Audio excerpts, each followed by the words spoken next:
Assalamualaikum, hello and welcome to my presentation regarding all we need to know about dermatology. But before that, let me introduce myself. My name is Fadzliatul Binti Ahmad Tajudin and my metric number is BM23110012. In this video, we will go through this list of contents including skin anatomy, the integumentary system, skin cancer, acne, and last but not least, the experts in this field, the dermatologist. But before all of that, let's make sure we're all on the same page and try to understand what exactly dermatology is. Dermatology is the branch of medicine concerned with the diagnosis and treatment of diseases of the skin, hair, and nails. However, it is mainly skin disorders. Now that we got that straight, let's dive into our first main point in this video. The first one being skin anatomy. Skin is our largest organ consisting of the epidermis, a superficial cellular layer, and the dermis, a deep connective tissue layer. The skin is supplied with afferent nerve endings that are sensitive to touch, irritation or pain, and temperature. Most nerve terminals are in the dermis, but a few penetrate the epidermis. The epidermis is actually a keratinized epithelium. It has a tough, horny superficial layer, stratum corneum, that provides a protective outer surface overlying its regenerative and pigmented deep or basal layer. The epidermis has no blood vessels or lymphatics, making it being called a vascular epidermis. It is nourished by the underlying vascularized dermis. Now the dermis. The dermis is a dense layer of interlacing collagen and elastic fibers. These fibers provide skin tone and account for the strength and the toughness of skin.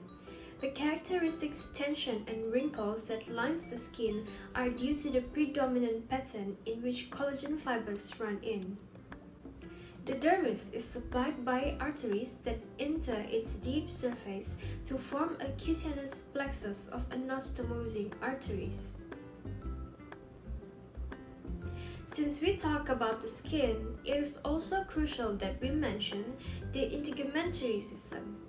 Now, the word integumentary comes from a Latin word that is integumentum, which means a covering. So, essentially, integumentary system means forming a tough protective layer. It is our body's outer layer and its first line of defense against bacteria. It consists of skin, hair, and nails. There's a lot of functions of this system, particularly for the protection of the body environmental effects, for sensation, for heat regulation, for containment of the body's structures and vital substances, preventing dehydration, and last but not least, for the synthesis and storage of vitamin D. Without our integumentary system, we will have no barrier that will protect our body against harmful substances, pathogens, and physical injury. Our internal organs and tissues would be directly exposed to everything in the environment, leading to constant infections, dehydration, and damage. We will also be prone to vitamin D deficiency, sensation shutdown, temperature chaos, as well as dehydration and electrolyte imbalance. In short, the integumentary system is vital for life. Its absence would plunge us into a world of constant vulnerability, unable to maintain internal stability and interact with the environment safely. It is truly a remarkable system that we often take for granted. Next, we shall proceed to the most infamous skin disease of all time, that is, skin cancer. It is the most common type of cancer, arises when uncontrolled growth of abnormal cells occurs in the outermost layer of our skin, the epidermis. There are several types of skin cancer, each with varying characteristics and severity. There is basal cell carcinoma, BCC, squamous cell carcinoma, SCC, and melanoma. BCC is the most common, slow-growing, rarely spreads form of skin cancer. It is often found on head, neck, and arms, primarily on sun-exposed areas. SCC is the second most common, faster growing than BCC, can spread if not treated early, form of skin cancer. It often appears as red bump, scaly patch, or sore that does not heal. On the other hand, melanoma is the least common but most aggressive and the deadliest form of skin cancer. It can spread quickly to other parts of body if not diagnosed early. To understand it better, let's look at this picture. BCC and SCC are malignant epidermal tumors coming from the epidermis of the skin and are known as non-melanoma skin cancer. These two types of cancer have low risk of metastasis and most are not life-threatening. However, if they metastasize, it can still lead to death. Melanoma, on the other hand, is more lethal. It counts for 1 to 2% of skin cancers and can be spread or metastasized to other organs in the body. Risk factor or causes for skin cancer includes excessive sun exposure, in which tanning bed also contributes, fair skin complexion, they have high risk for UV damage, personal history of skin cancer, increases future risk, and lastly, family history of skin cancer. Now, there is two main types of UV rays, that is UVA and UVB, both which can contribute to skin cancer risk. Too much UV radiation from the sun or sunbaths can damage the DNA in our skin.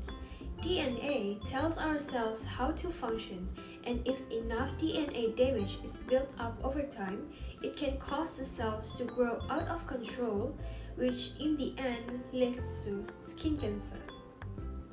Taking everything into account, skin cancer is a serious concern but also largely preventable and treatable with early detection. Let's bounce over to another skin condition that's as much important as the previous one, that is acne. Acne is another common skin condition that happens when hair follicles under the skin become clogged.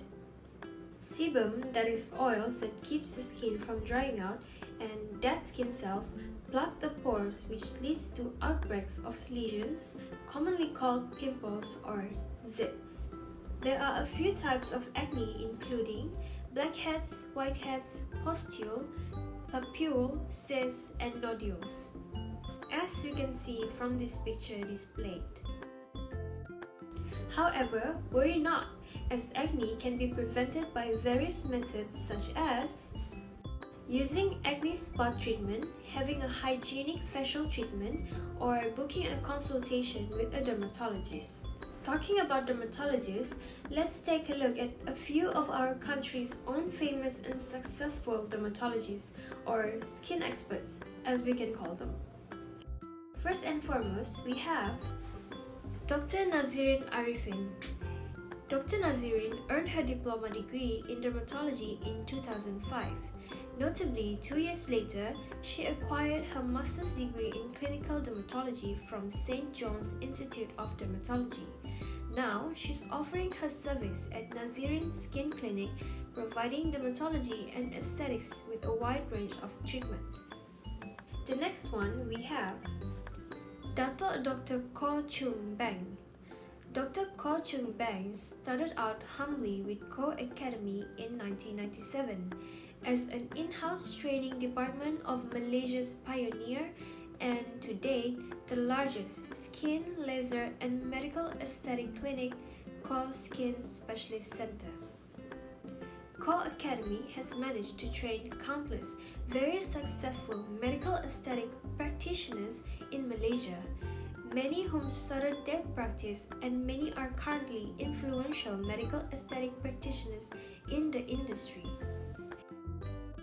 And even in Sandakan, my hometown, we have Clinic Dr. Ko, which further proves his success in this very competitive field. Now we have come to the end of this brief video regarding all you need to know about dermatology. I hope everything can be understood well, and I thank you for watching until the end.